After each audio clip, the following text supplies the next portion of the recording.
Hello, my beautiful souls, and welcome to Healing with Jude Podcast, a healing space where we share with you tools and inspiration to make your life more mindful and still.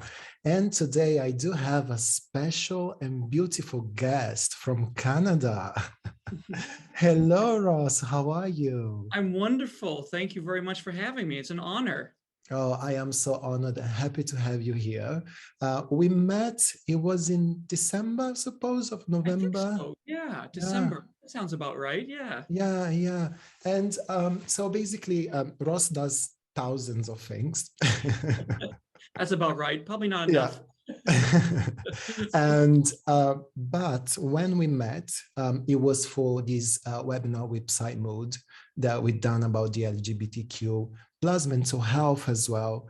And then we did a podcast together.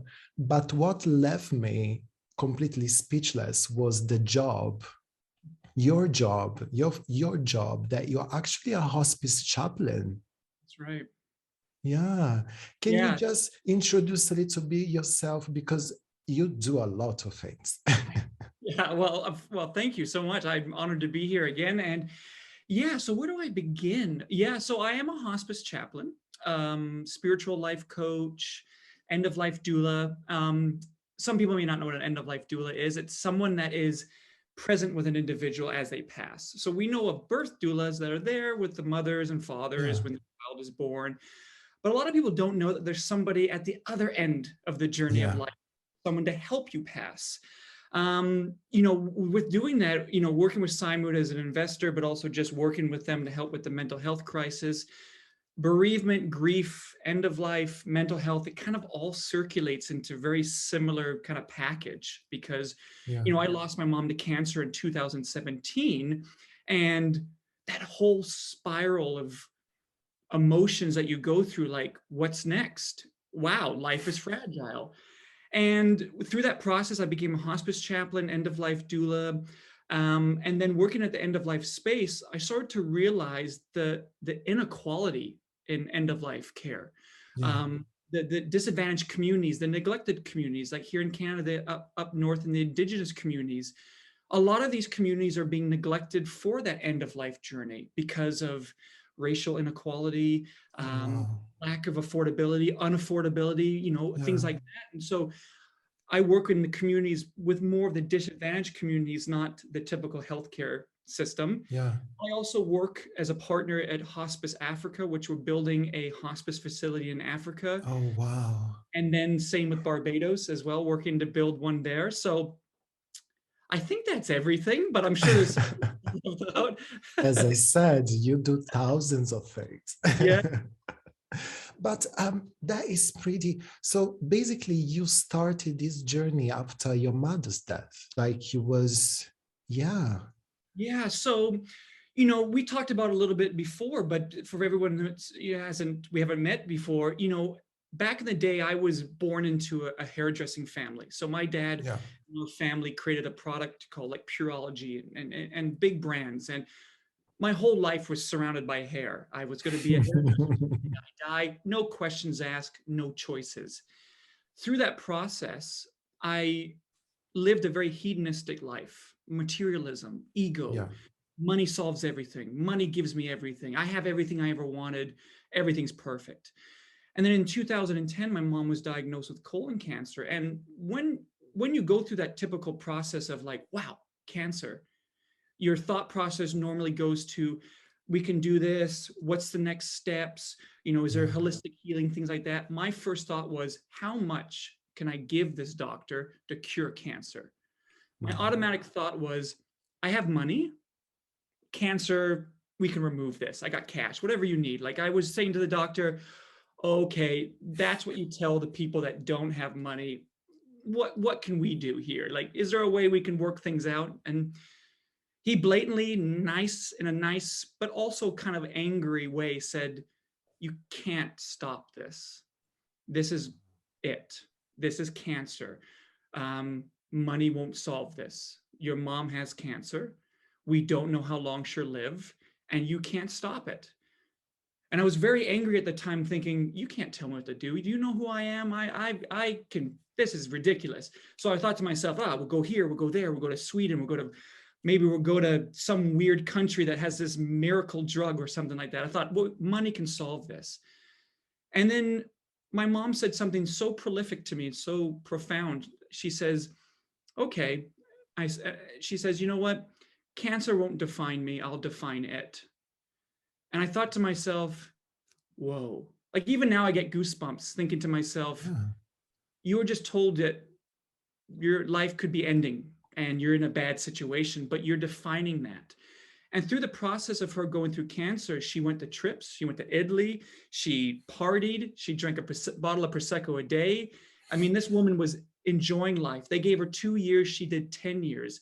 Money had nothing to do with it. It was mindfulness. It was acceptance, understanding, knowing that this is what this is, but not being defined by, the word cancer. Yeah. And that took me on the journey of going, that I'm doing this all wrong.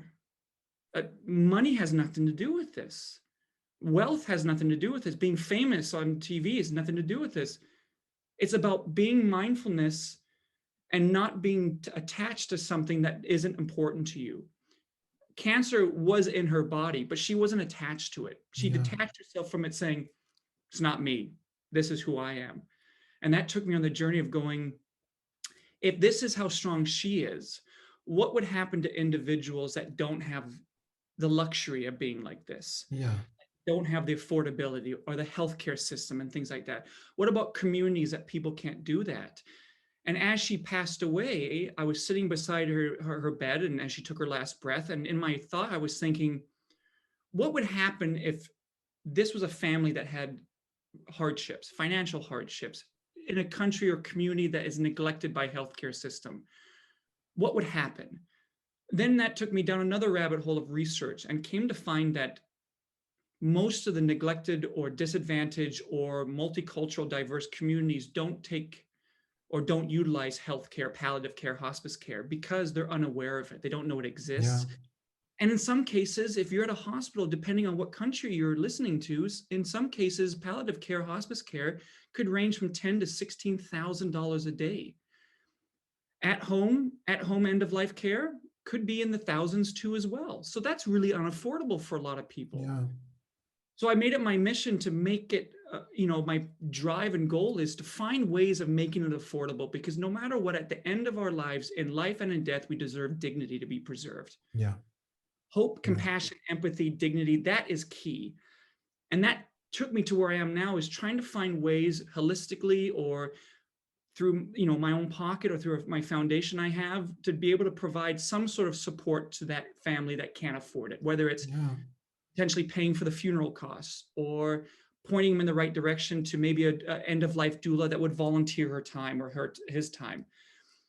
But then also through the research, the LGBTQ plus community is also being neglected because of maybe fear of gender bias or fear of judgment, because the healthcare system in a lot of countries are kind of a frightening place,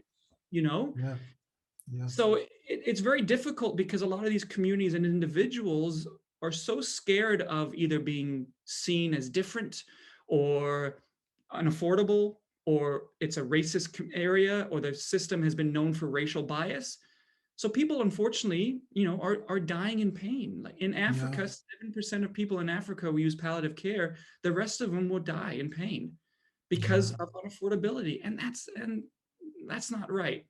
I relate a lot with what you said, because my father passed away as well for cancer, but it was something so quick that in 5 months he just, and as a family, we decided not to say anything, because we knew how was our father, my father.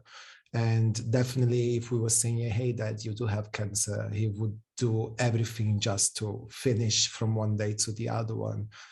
And I do remember in that time, because I was in the bedside, last breath and all of that.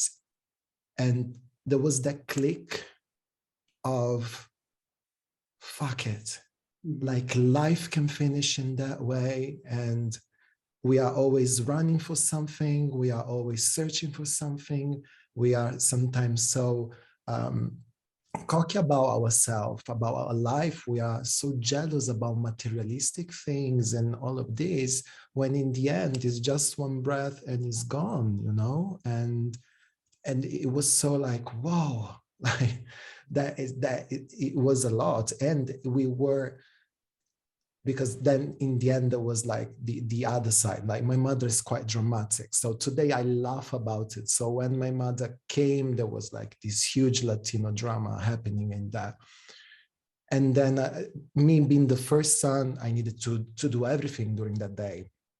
And it was one thing after another. Was like, where I am, what is this? And then suddenly there was thousands of debts that no one talked me about, and things. I was like, seriously, this is all in my hand now. And it was like too much. But I think that the good thing here in Italy, for instance, is that the healthcare is free. So they paid you for everything. And I do remember they saying, we're going to take your father to the last home. At least he can find himself, you know.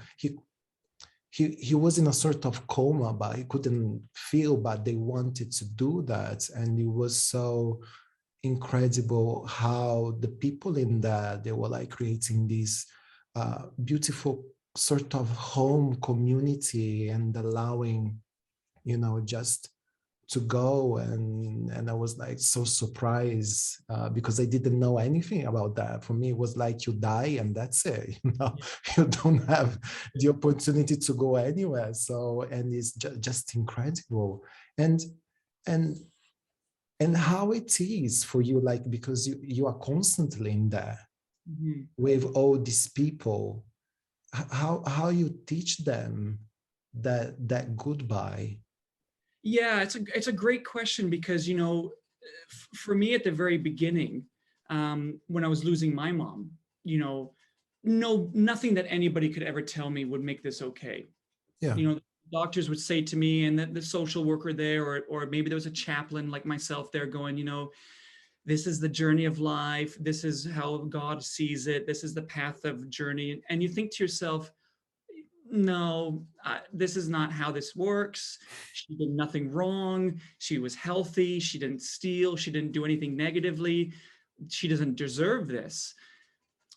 But then the more you consider and understand, the conceptual understanding of life, everything is impermanent. You know, the house that we live in, the computer that we're talking to, the cup that we drink our tea from, it doesn't last forever. It may last 100 years, but then breaks, dissolves, becomes nothing. Life is very similar, but we talk a lot about life and living full lives and living life to the fullest and things like that. And life is short and all these things. And you think to yourself, yeah, that's great when you're healthy and alive. But what happens when there's a diagnosis that you did not see coming, that all of a sudden you're now diagnosed with something that's terminal and it's going to end your life potentially in days, weeks, months, or years, we don't know.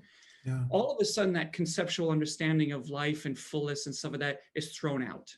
All of a sudden people kind of go towards the spiritual side of things.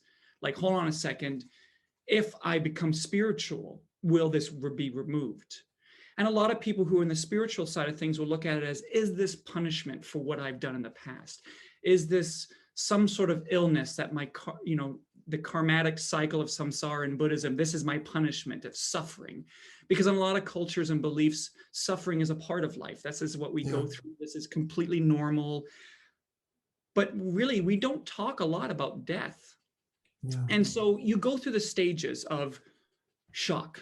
You've been diagnosed. Then you go through the phases of, I'm leaving my family behind. What about my kids, my husband, my relatives, my life? I wanted to go on a trip. Then you go through the stage of acceptance. Okay, this is what it is. I'm going to do my best. Then you go through the sadness of like, I'm not ready.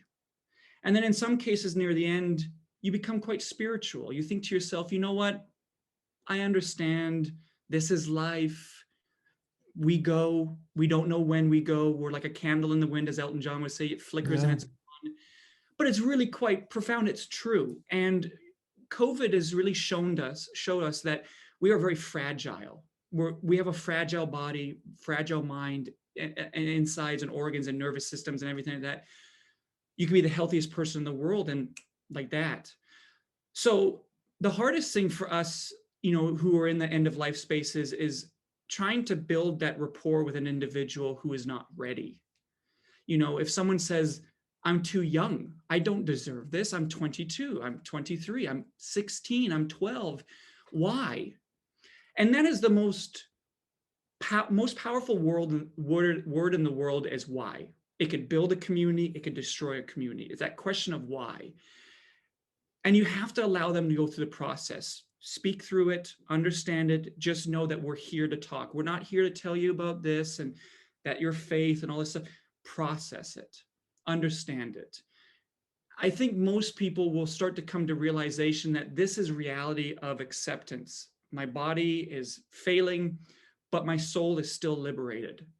I will go somewhere. I will do something. This is not the end. So even the people who are not religious or spiritual will all of a sudden start to realize that this is the moment where I need to find something, because I'm in the process of potentially meeting my next journey or my family or whoever you think of. So what we do is we encourage them to really dive deep and understand the concept of what's going on. And I'm not going to lie, it doesn't work sometimes. Some people will say, this is bullshit. This is not acceptable. I don't deserve this. And yes, you don't. You don't deserve this disease. No one does. But we do know that's guaranteed in this world. We will be born and we will die. But in some cultures, we're fearing of eternal damnation, eternal death, eternal suffering.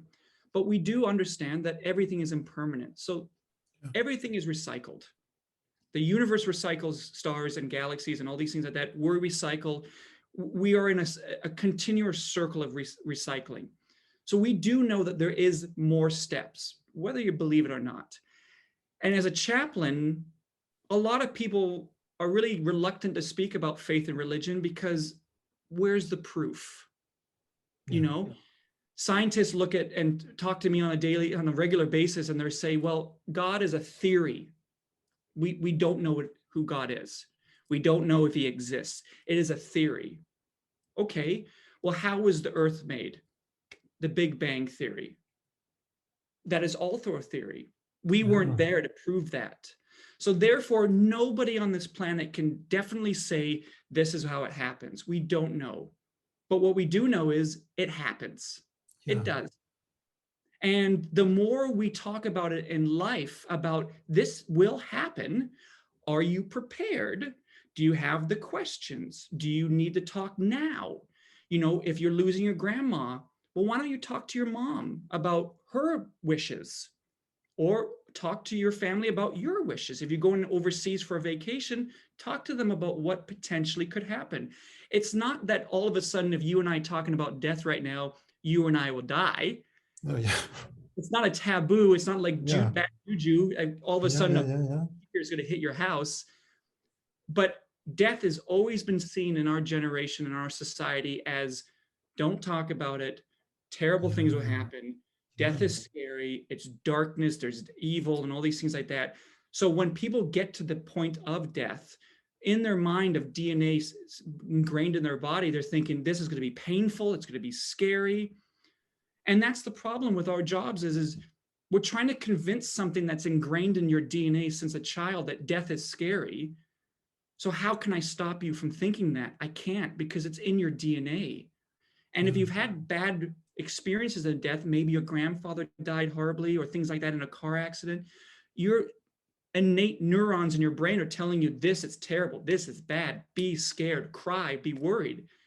But maybe if this individual was more educated at a very young age, saying, hey, listen, we're not worried about it now, but potentially you could die anytime. Not saying it's going to be now, but let's talk about it more.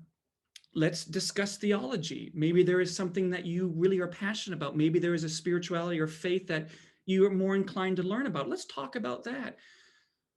But unfortunately, we can't get to them at the beginning in some cases. And at the very end of their lives, a lot of them are scared. And trying to convince them that it's not to be scared of is not, I can't do that. Yeah. because I don't know what it would be like when I die. I say to myself, I'm good, I'm liberated, I'm enlightened, I'm fully aware, but I don't know. You Yeah. just don't know, because there was a documentary about a Japanese oncologist in Japan who opened a hospice for people that can't afford hospice in Japan. He was the most directed person. This is death. This is how it works. This is it. No worries, spirituality. He was very Zen Buddhist. He was extremely passionate about making sure that death was a positive, dignified way. He was then diagnosed with cancer. And throughout his process, they documented him, his complete fear, his Yeah. scaredness, his fearing, his suffering, the complete opposite of what he was before with other patients going through it. So an individual who is fully like, I'm ready, no problem. He all of a sudden now went through the complete opposite and was completely scared to the very end. So we just don't know, Yeah. and Yeah. it is a beautiful thing. Death, it sounds funny. Death is a beautiful thing because it's just another process of liberation for ourselves. We're liberated. We don't know where we're going, but in some cases, we do know that there is always more than one path to something. If you go on your Yeah. GPS and type in a location, they give you several options. You can choose whatever path that might be. It's not just one road. We do know that that veers off to different directions that we can go to. Life has always been like that. In the evolution of humanity, evolution of sentient beings, there's always been more than one option. Yeah.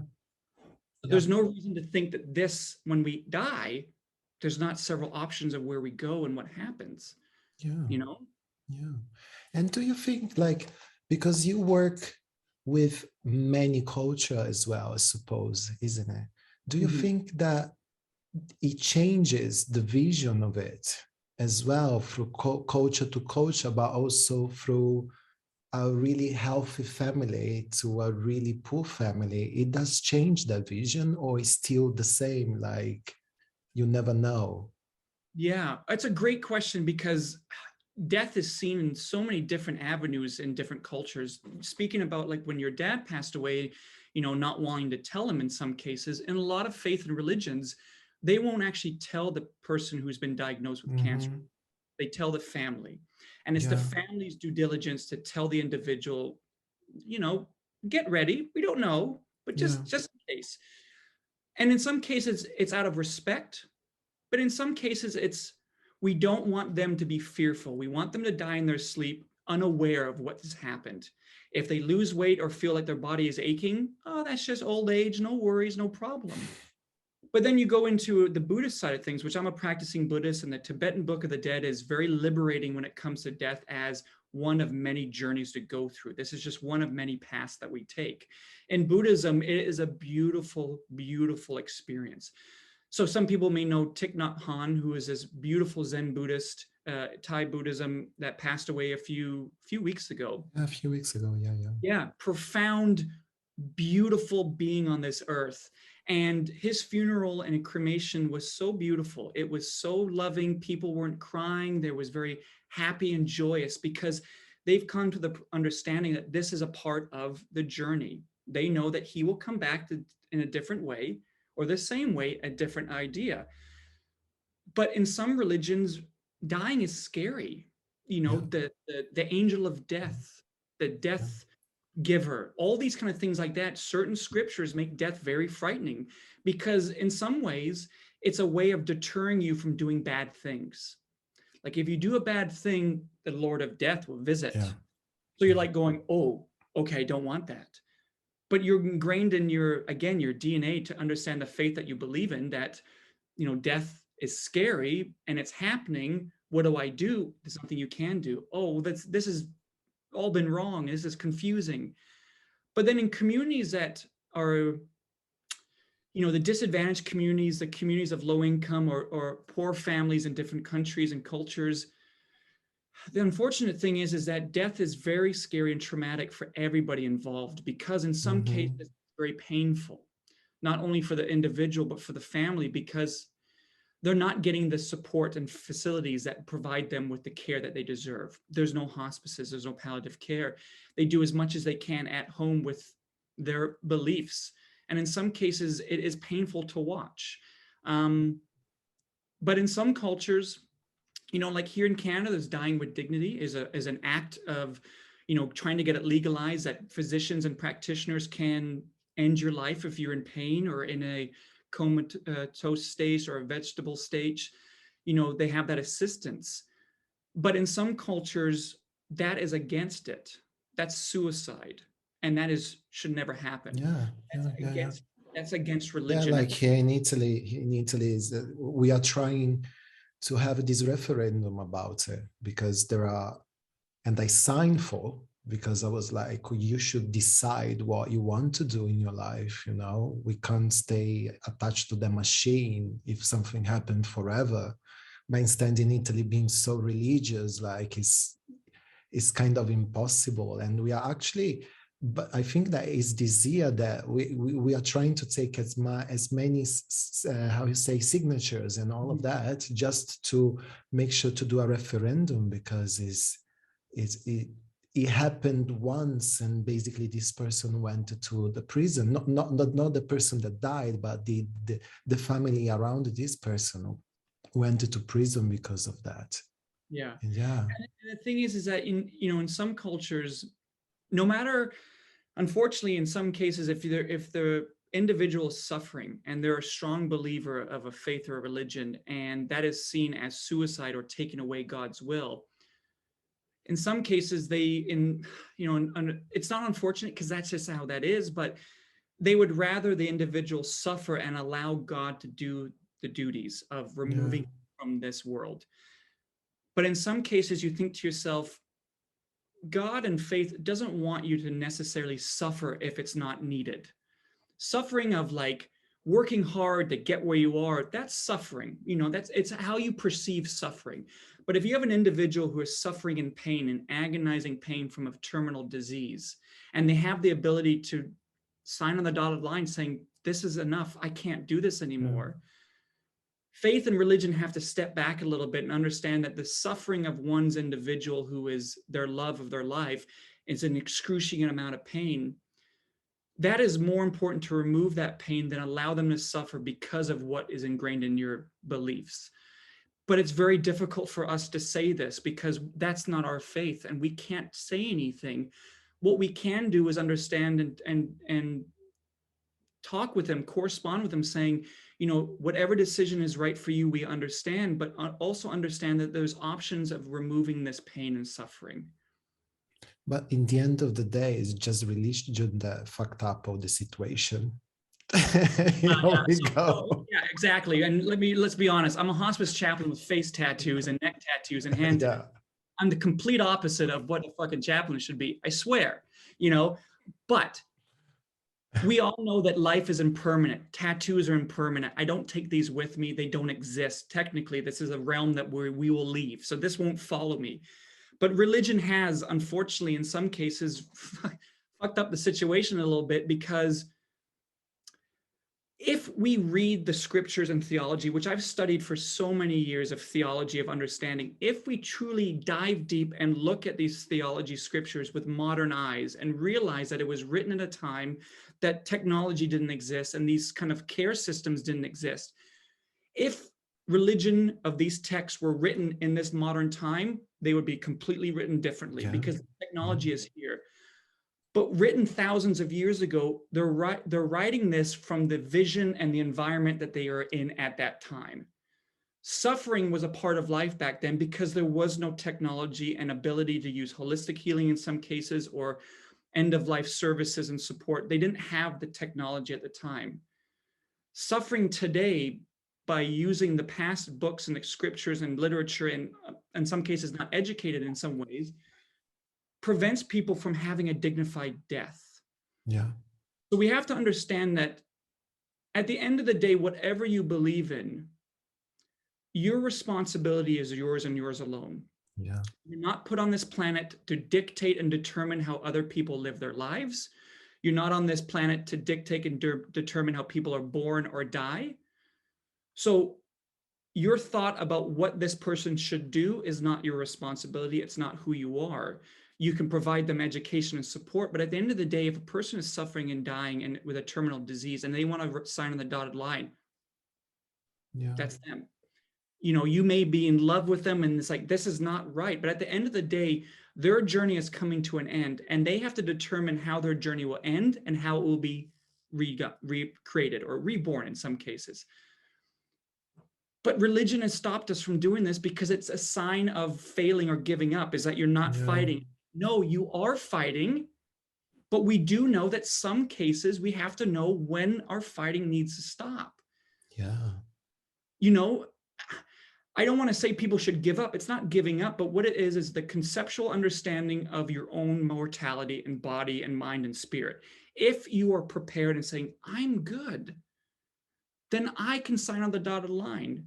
But if your family on the other side of the room or screaming at the end of the bed saying, don't do it, I'm sorry, but that's not your journey and your purpose on here. You can't do that. But then religion, legalities, government, society, law prevents people from being dignified and they can't do it. You know, it's crazy to me. And I witness so many people and hear so many stories and talk with so many friends in this space who say they stood back and watched someone suffer to death because they weren't able to sign on the dotted line because it wasn't acceptable here, or they weren't prepared, or the physicians weren't ready to do that. What's worse, to watch your loved one sign on the dotted line or ask for pain relief and then end it in a peaceful, dignified choice, or watch them suffer to the very end? I had to watch my mom suffer to the very end. Did I want that to happen? No. I asked every doctor to sign on the dotted line, but at that time it was not allowed, and still in some cases not. So I had to watch my mom, who I promised a dignified death, suffer through pain of opioids, pain of the cancer ravaging her body, taking deep breaths, losing her breath, drooling, all these things like that, the complete opposite of what I promised her. I completely failed in that. And it's not me who failed. It was the system that wouldn't allow the dignified way of going. Yeah. You know, a law and a government shouldn't determine how someone dies. I mean, it's crazy. No, it's crazy. It's crazy. Like, I totally agree with you. Like,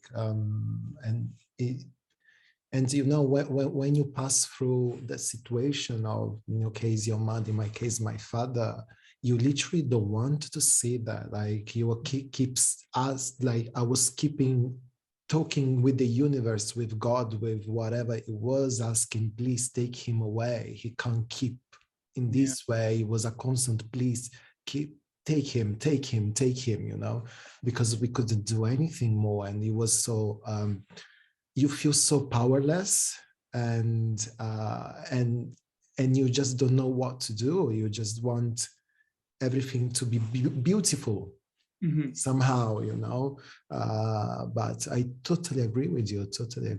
Yeah, it's just the system, politics here, religion, because here is well, we have a pope in here.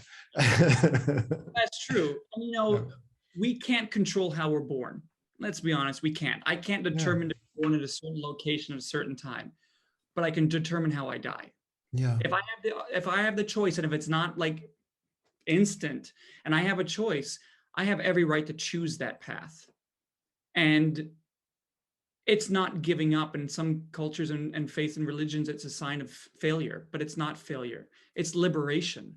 You have every right to determine how you end your journey and start a new one. Yeah.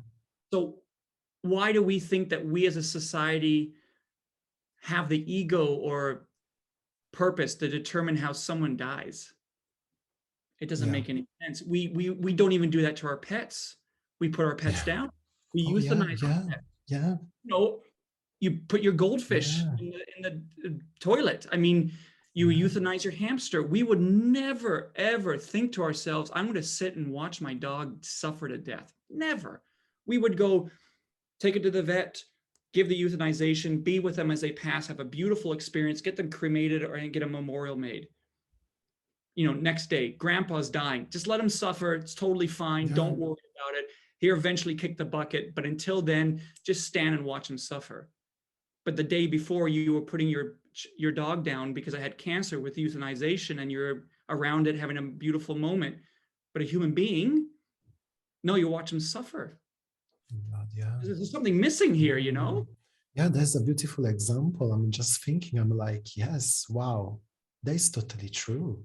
Yeah. And you being like a spiritual coach, you teach this vision to the people that you work with, like the meaning of death, grievance, but also the connection with your spirituality to make sure that you are balanced, and all of that is something that you do.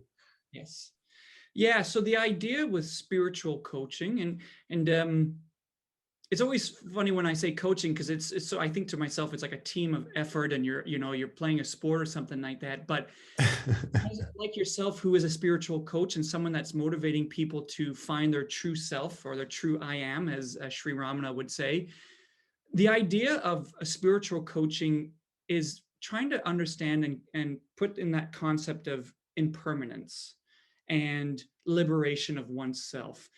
This body will not come with us, but we do know what's inside is fully loaded. We're good to go. This is a rental property. We do our best to keep this property as fancy as possible, clean and healthy and maintained and painted. But if the landlord wants us out, the landlord's going to kick us out. We have no say. So what we do know is that this rental property is temporary. It's month to month to month, like a property. We know inside us as a tenant, we are liberated, we are fine, we're good to go. We'll find another apartment to rent out. And it's trying to tell people that once you liberate yourself from complete control of life, so much is better. And that's a problem, because we are born to tell us that our future is controlled and determined by you. Your goals are determined by you. Your resolutions, your aspirations, your hope, your desire, your dreams, your future goals, they're determined by you, because you control yourself. These motivational speakers would say the same thing. Take control of your life and you get whatever you want. Totally fine. It's beautiful. But here's a great example that I always use to people. 2021, we're coming into 2022. You have a resolution for this year. This year, I'm going to do this. And you have this goal in mind of like, this is what I'm going to do this year. I'm going to check it off the list. You're so determined to make this your hope and goal and desire and dream. But what happens when you don't reach those? When your goals don't happen? What happens? You're depressed. You're failed. I didn't accomplish it, but next year I will. Because the thing is that if I have a goal right now to have a conversation with you, Jude, and I'm like going, we're going to go for another 15 minutes, and the power cuts off. That's out of my control. We don't control what happens every second of the day. And what the problem is we think we are in control. There's nothing wrong with having hopes, dreams, and goals and aspirations, but you have to understand that having those goals, but also understanding that you don't have control if they happen or not. So when you remove and liberate yourself from that desire and I, that egotistical, like, I'm going to do this, and liberate yourself and say, in this present moment, I do what I can. Tomorrow doesn't exist. I can't determine that I'm going to do a good job tomorrow, that I'm going to get the cleaning done tomorrow, because what if tomorrow happens and the power goes out, or I have to run errands? I'm not in control. I'm not permanent. Everything is impermanent. So your goals in life are impermanent. They may not happen at that moment. It doesn't determine and make it that's not going to happen, but be realistic and understand that if you liberate yourself from the past, it doesn't affect your present. If you liberate from the future, it doesn't affect your present. All that exists at this moment is now. We are so focused on the hour hands and the minute hands, we neglect the seconds that make a minute. Because we're so in a hurry to go minute to hour, we neglect the seconds.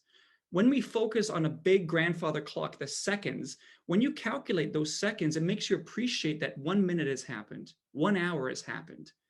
But we're such in a hurry. And when we don't reach a certain goal in our lives, we are completely destroyed because we think that we're in control. And it's tough to tell people because you want to be in control of your life. You want to be in control of everything that happens. But the universe has other plans. If tomorrow is not supposed to be the day you do the laundry, that doesn't determine how your life is. It means it just didn't happen. Doesn't mean it won't. It just doesn't mean that your plan for tomorrow just didn't work out. So when you take away and liberate yourself from, I'm not going to look forward, I'm going to focus on the present moment, and liberate yourself from goals and desires, everything that you wanted to happen actually does happen.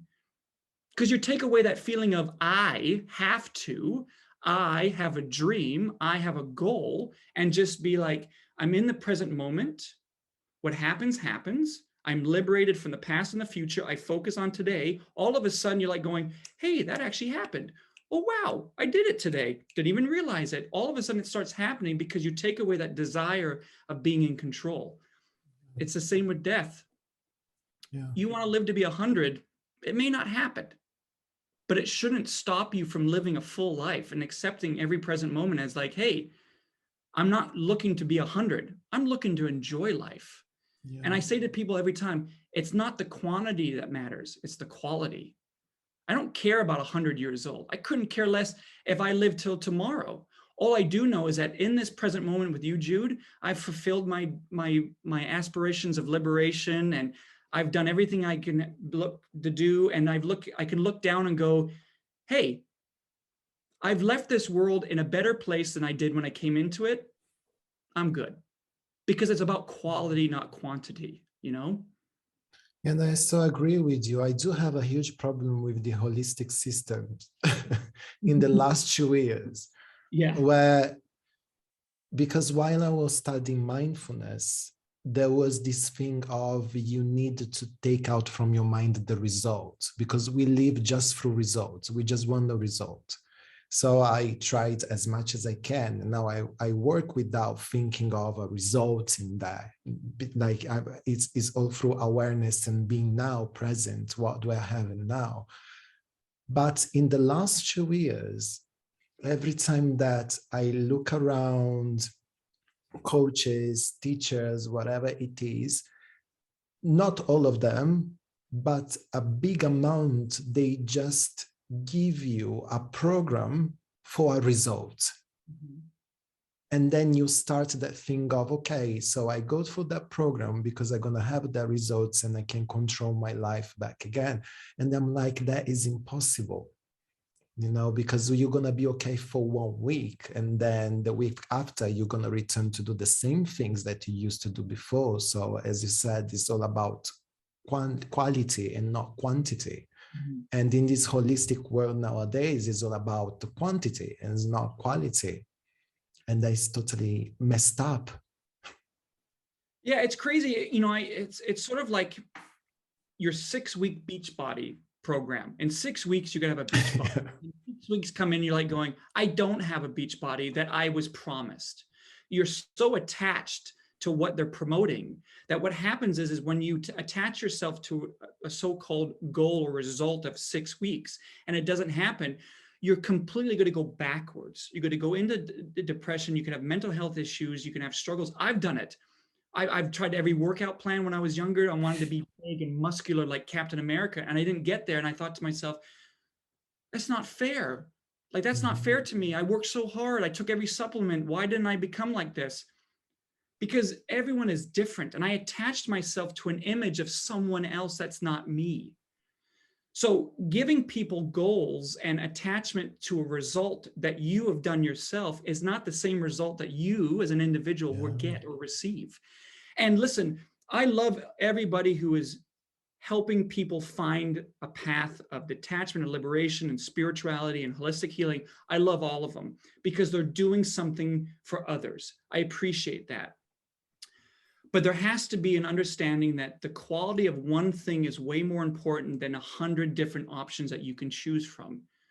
And to be a disclaimer that this is a result that I have found. Your results will vary. The same process, but mine was different. You may do better than me, or you may not do as good as me. But at the end of the day is take away the attachment of having the desire of looking or being a certain way or someone else. You're not. I always thought to myself at a young age, I'm going to be as good or as close to the Dalai Lama as possible. But that can't happen. Nor can the Dalai Lama be close to me. We are so attached to billboards of life that we are determined to be like someone else, that we neglect that that is not us. That is not the result that we will get. We will get the result that is meant for us. But if we take away the desire of, I desire to be like someone, it doesn't work that way.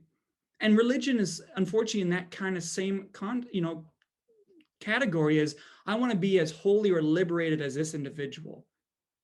This individual spent 50 years of their lives to get here. You're literally putting in five days a week. It doesn't work that way. Your same liberation won't be the same. That takes time.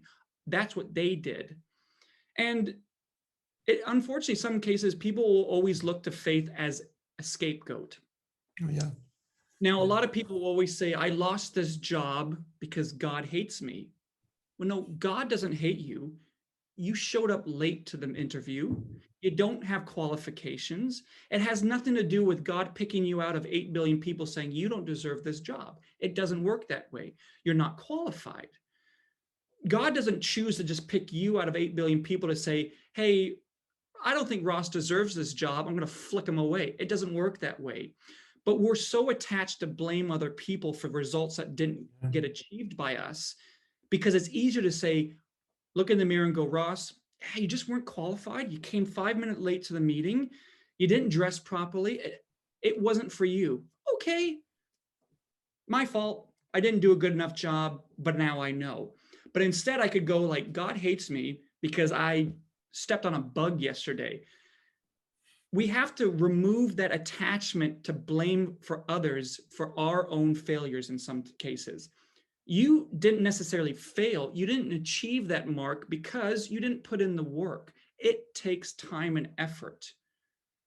So we have to liberate ourselves from that thought of, I want to achieve like this person, reach this person's idea of a goal and this desire to look this way, and realize that this will take time. It will go the way it's supposed to, and I will receive results that I will receive. But who teaches that? No Not one. very many, because I wouldn't have clients. I don't have a lot of clients because they're like, well, no, that doesn't work that way. You're supposed to motivate me to have a goal and desire of reaching something. No, it's not my purpose. That's not how this works. I will give you a booklet, but if you don't read it, that's your thing. If I give you an iPhone and you can't figure out how to use it, well, you have to learn to use it. You have to read about it. It's not my fault that you didn't take the time to read a manual on an iPhone. But we are in a society of blame. And if we don't reach our pinnacle goal of what we have of being a millionaire or whatever, someone has to be at fault, and it's not me. Yeah. And that's a huge problem. And it's a huge problem. Yeah. Same in end of life. Like, I was supposed to reach 100 and I didn't. That's obviously someone else's fault. Well, no, you smoke 10 packs a day. You decided to go bungee jumping with a very thin cord. That's nobody's fault but yours. Just understand that the choices that you make, the footprints that you leave in the sand, are yours that you made. If you veer off track, it's not someone behind you pushing you. It's just you veered off track. Yeah.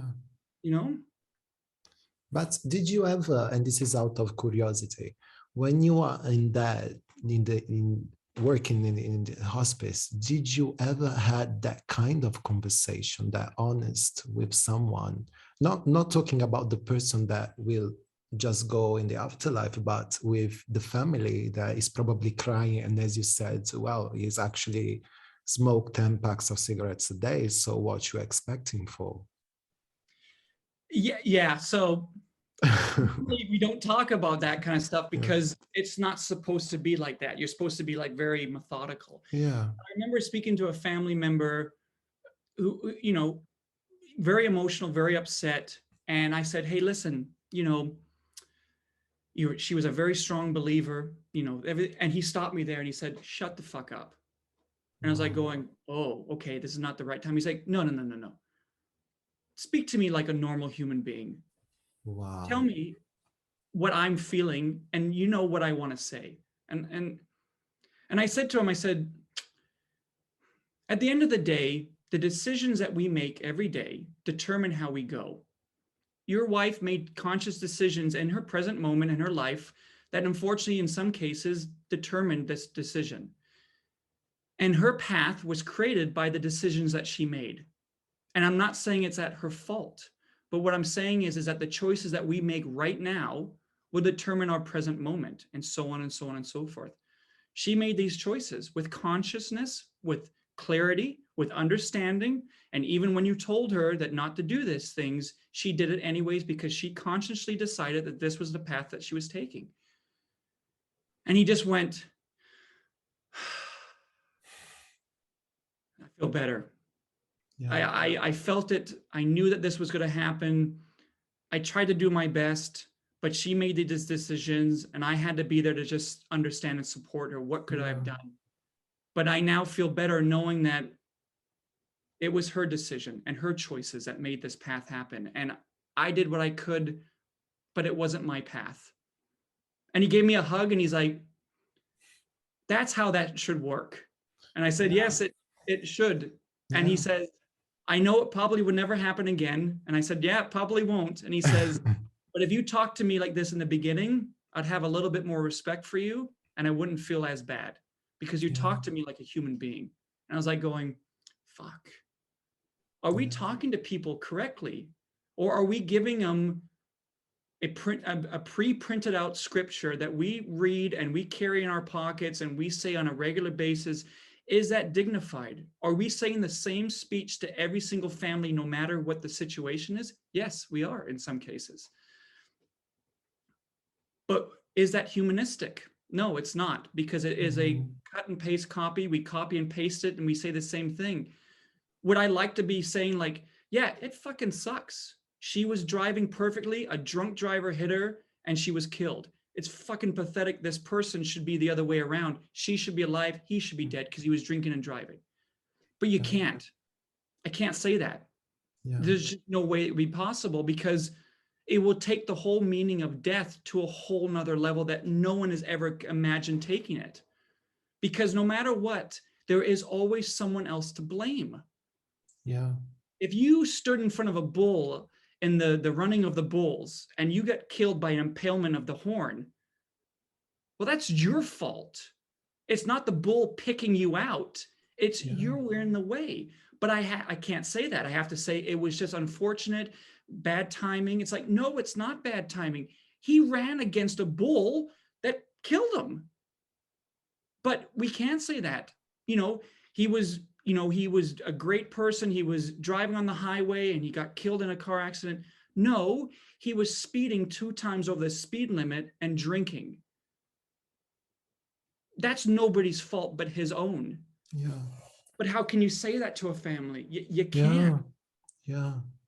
Because I would have loved someone to say, like, be honest in that moment, and just say the thing how it was. It was so, there was that sort, like, I could feel and understand the sort of fakeness on, keep saying, yeah, he's gonna be fine. And I'm like, how can you say that? He can't even look at me and know my name and all of that. And it's just incredible.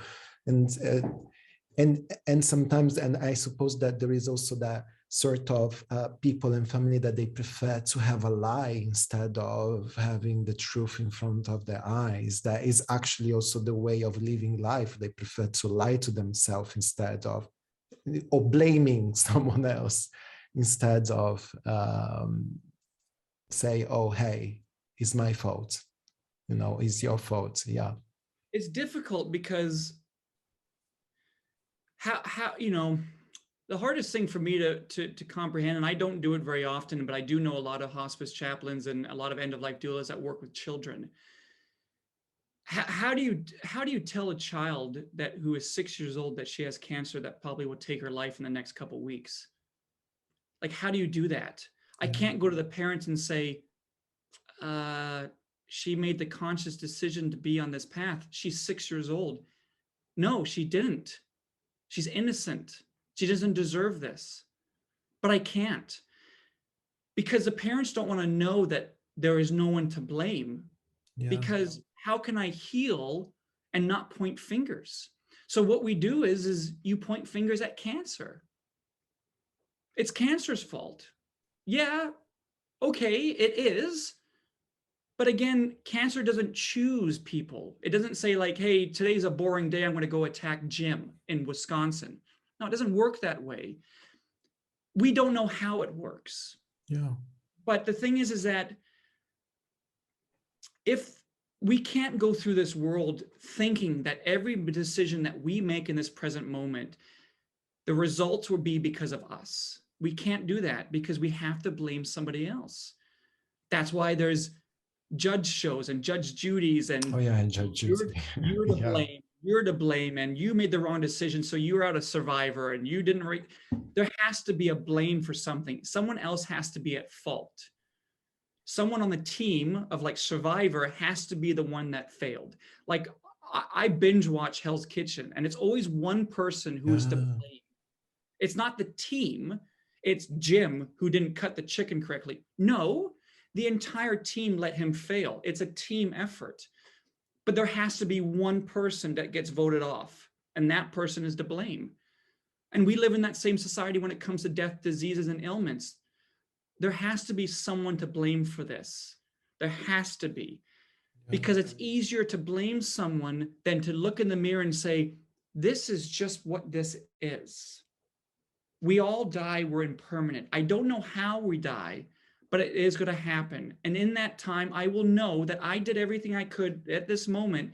And when I get to that end, I can say, I tried everything I could to give the best quality over quantity of my life. I'm good to go. No one's to blame. I don't want to hear about people blaming it. No, this is it. This is how this works. And my mom was the same thing. I always thought to myself, I kind of go through the Rolodex of like, well, she smoked when I was 12. She did drink a lot of wine. My parents got divorced when I was 10. Maybe it was the stress. She had a stressful job. She was a woman trying to work her way up the ladder in a male-dominated office. I always looked at all these concepts and think to myself, well, none of that is for fault. It's just how this happens, you know? But how can you say this to people? You can't, because all of a sudden blow their mind on their concept of life when you say to them, everything happens because it happens and no one's at fault. But how would a world be like if we realize that no one's at fault? Yeah, that would be a mess. Another mess. It would. Yeah, another mess. Yeah, completely. Wow, that is so inspiring. Like I just wow. And you know, you're talking and I'm thinking, I'm like, oh yeah, you know, that's so incredible. So incredible. And Ross, you do have also a brand that is called Detachment, isn't it? Yes. It's not very popular.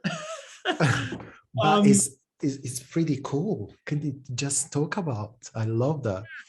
So a few years back, I was kind of going through that process of trying to go like, is this the right path? Am I the one I should be? And I was studying a book by Sri Ramana, who is a philosopher, but a guru, a sidhu, whatever you want to call him. And he was talking about the true I am and detachment from the realm of reality and realizing that everything happens for a reason. And our purpose on this world is to detach ourselves from it, to focus solely on I am, not the I, which is ego, I am. So it's like that adage I always say to people, when you give them a business card, it has to be Ross is da da da da da. It can't just be Ross. You have to have a title. His way was detach yourself from titles and just be the true I am. So I created this brand, I guess in a way, a little bit for me to reiterate that feeling of detachment and seeing it on my t-shirt and going like, yes, detach, detach, detach. And the greatest sign of detachment is the sun. It's not attached to anything. It flows as it flows. It heats as it heats. It cools as it cools. It is its true I am, the sun. But the point of it was not to be a brand of financial gain. It was a brand of awareness. And every sale 100% of all sales goes to mental health organizations across Canada. So nothing is kept. It is given 100%. As soon as the purchases are made, it goes straight into the community, whether it's, like the Trevor Project, which is the LGBTQ plus community mental health. If it's the youth mental health, it goes straight in. But I also think of it as whenever you have a desire of attaching yourself to something, to look at the sun and go, no, I'm going to detach myself from it and just be, I am. So I created that little brand for that sake. It's not very popular, and I don't even think I have a lot of followers, but it's No, but they are pretty cool. It's pretty cool. The idea, is and then I love the name Detachment, because and that connection with the sun as well. That is just beautiful. And I love the t-shirt I am. It's just incredible. Yeah. And you and there is also one part that I want to go through. That is the healthcare equality. Like, as I said, here in Italy is a little bit different, like not just in Italy, but I think in the European countries. But I do know that on the other side of the world, not the other side, but overseas, as they used to say in UK, the healthcare is completely a strange place. Yeah. And can you just explain that, because you are a big one in there? Yeah. So I created the equal healthcare because the idea was to share research on the inequality in our healthcare system and end of life care system. No one talks about it because you don't talk about it, because in society you just don't. But over the years of research, and it came to my realization that a lot of communities that are not Caucasian of the United States and Canada are not being allowed to experience healthcare systems because it's unaffordable for a lot of the disadvantaged communities and multicultural diverse communities. But the rampant racism that is present in our healthcare and end-of-life care system. And the idea is to provide research papers on what is found. And it's not to point fingers at the healthcare system, because I work with a lot of healthcare professionals, and God bless them, they're working their butts off during this time. It's not to point fingers.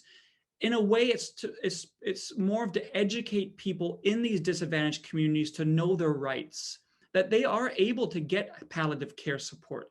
They're able to get end-of-life care. They're able to get a will written and their estate determined and written for a lot of affordable causes.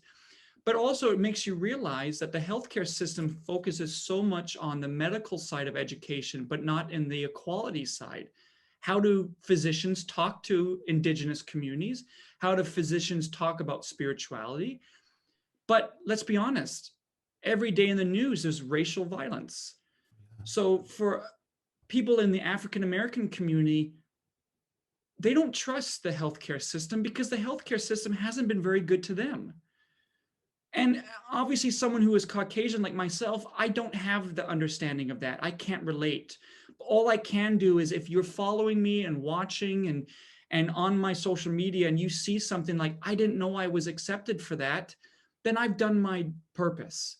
If I can provide information to a family that is unaware that their loved ones can get support with palliative care, that's all I wanted to do. It's not a website or a program that was supposed to make money from advertising. It was simply to say, hey, listen, to the communities that don't know, you have every right that I do as a Canadian citizen to get healthcare and palliative care support. And here's the ways of doing it in an affordable manner. I've had a lot of positive and negative feedback. Negative into the point of why are you doing this? There's no reason for it. If they don't want to use healthcare, that's their choice. Maybe it's their fault. And then you have physicians who are on my side going, it is rampant and we can't talk about it because our jobs are in it. But my job is not in it. So I don't have anyone saying, don't do that. So I can do that and provide information. So that was the idea of creating that website, is to provide research papers to say, if your grandfather has cancer, he deserves the right to have the help that I did or our families did, right? Yeah. Well, Ross, you are so inspiring. Oh, well, likewise. Come on now, don't point it at me. You're very inspired, Oh, yeah. I try my best. and that's all that needs to do, right? That's Yeah, all. yeah, yeah. I agree. I agree with you. So we are coming by the end of the Okay. episode. And I would like you to just share where people can find you and your social media. Well, you know better than me. So please do. Sounds not too long ago that I did this to you the other Yeah. find each other. Yeah, so I have a website called Bardonetwork, so BARDO network.com. And that's my foundation that provides end of life care support to disadvantaged communities. We're building up a new website to kind of make it a little bit more appealing. But on Instagram, it's Bardo Network, and it's just me. I'm very anti-social media, so I didn't want to put my name on it. I just wanted to put the foundation name. But then on Twitter, which we communicate a lot on, and I'm more on, is Chaplain Ross. No spaces, just Chaplain Ross. And LinkedIn is just Ross Wilson. I know there's a few, but there's not very many of guys with face tattoos with a giant sun on their shirt on LinkedIn. So you know it's me. And I think that's all of the social media. Yeah. Yeah, yeah. Well, anyway, we put all the links on the details of the podcast. And what is the last message that you want to give to all these people listening? I would just say what we've talked about in this talk was focus on the quality, not the quantity. Because at the end of the day, we don't know when and how we'll get to where we're going. But all we do know is if it is an amazing journey of quality, it is the greatest ride in the world.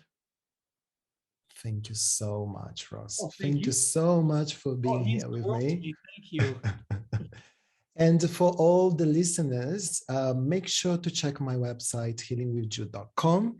But also, if you wanted to see our beautiful faces while we're talking, we can go to YouTube, on my YouTube channel that is Healing with Jude. And if you like what you listen today, please follow the podcast, leave a review, and make sure to share this episode, because more we share this episode and more this message can arrive all over the world.